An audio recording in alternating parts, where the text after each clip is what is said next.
ô tụt tụm mà chuan in ai tuần lain kan rama nghe po thang thar zok le rol thar zok ten ayu pazana nei lova kut thak ron te le ayu pa zana kan nei te lo hle me kan pi pu kan mi zo nun dana khan ayu pa te hi kan zeng kan choi moi hle thin ania tuna hian aya upa zana hla kalo thiar chuak dona chuan betsi in asaboka ka thiar zo chang piang kha alo sadon ani aya upa te za thiamin an thu te o in zom foro pi pu te ro thil hlu ani aya upa te za thiamin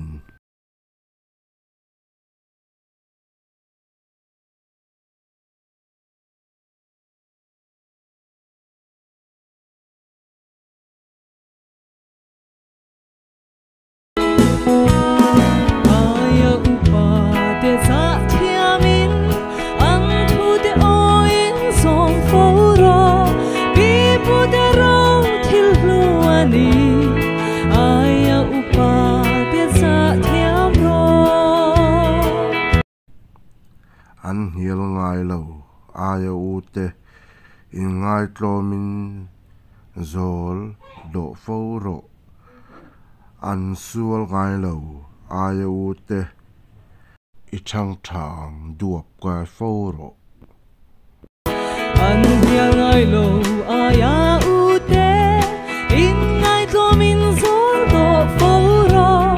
an sual ngai lo aya u te chang chang duap kai foro roi thea chokil ho te hian bar masatu an ni ngai lo upa berin a bar ma chuan no pangin an bar khal ngai lo roi thea chokil ho te hian bar masatu an ni ngai lo upa berin a bar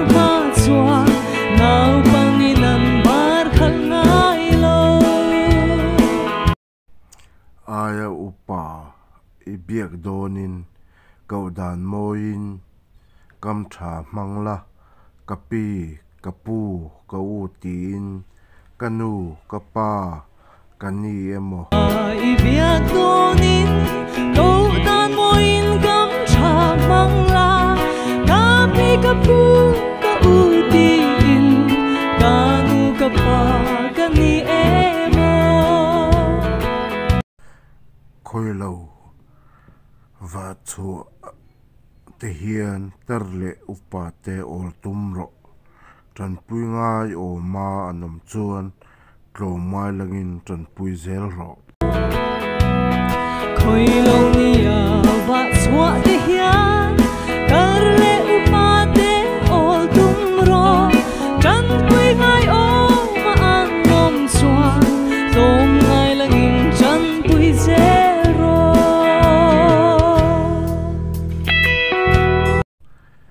pian pui u zok te an za ngai chun le zua dol se pian pui u zo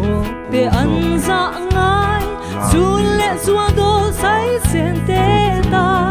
u zo gis nau te an dong ngai chu chu wang hoi shing ni le da luang je lang che kan rama hia rang ka chak ain I hu zo sam reng ang che kan luang ze lang che kan rama hian rang ka chak ain I hlu zo cham rengang che kan thin lunga thang thar nun dan zel te moiro atiene ole hai hi kan ti na chan chu kan siam na chan chu tun lain thang thar ten aya upaza na te kan ne lo em ma aya upaza trong ka ma han chan le te soi lo kut te hial ka thak du thina nia amai ro chu tun ma kan pi le pu te hun lai khan aya upa ten valu paten an khap chunin an ngoi me ni khatiang ang khanin kan pi pu te nun dan kan ngai san dan tur chu aya upaza thiam hi kan pi pu te nun aya upa za thiam hi kan pi le pu te nun dan kan chom nun zel na le kan ngai san si en tiat na nia mizo tong hum hal te po thae ataka kan lan tiat the na chu aya upa za hi ni